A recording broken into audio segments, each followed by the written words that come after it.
Good morning, everyone. Today's Monday, August 24th. It's the feast of St. Bartholomew, Apostle. And hopefully, everyone had a good weekend. And really, for the update today, I think I'll just talk a little bit about St. Bartholomew, but it'll probably be pretty short because we don't know a whole lot about him. He's named as one of the 12, especially in the Synoptic Gospels. So, Matthew, Mark, and Luke. St. John never mentions a Bartholomew among the apostles, but he mentions a Nathaniel. And Nathaniel is never mentioned in Matthew, Mark, or Luke. So usually those two are equated as the same person, just with different names. In fact, the name Bartholomew is means son of Ptolemy, I think it is. So that could be where the differential in the name comes from. One may be using that in a way kind of his last name, that he's the son of Ptolemy. Other might be using what is considered maybe a first name, Nathaniel. So, or if we get into Greek and Hebrew and Aramaic, all those different possibilities. But like I said, usually those are the those two names are ascribed to this one apostle. Just different names in the different gospels, and like I said, there's not a whole lot about him.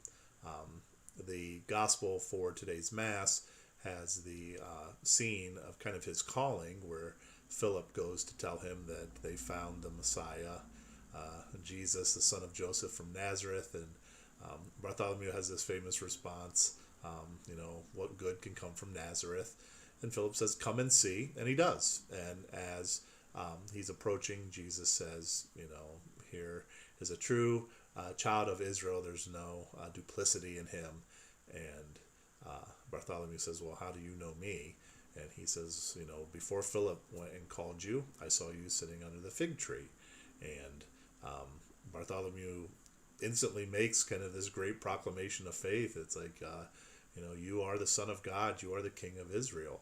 And it's like Jesus says, well, is that just because I said I saw you sitting under the fig tree? You'll see much greater things than this. But it's kind of interesting, it always makes you wonder what was going on under the fig tree, that this one little line from Jesus evokes such a great proclamation of faith from Bartholomew. So that's worthy, I guess, of reflection, but we don't know. And like I said, there's not anything else really. Pious tradition holds that he went to preach the gospel in India, and in Armenia is where he was martyred for the faith. And tradition holds again that he was flayed, his skin was removed. Then also too, I think it's after that he was beheaded. But usually in a lot of artwork, he's kind of depicted holding his skin. It's kind of an interesting depiction, but that's how you kind of know it's Saint Bartholomew or Nathaniel.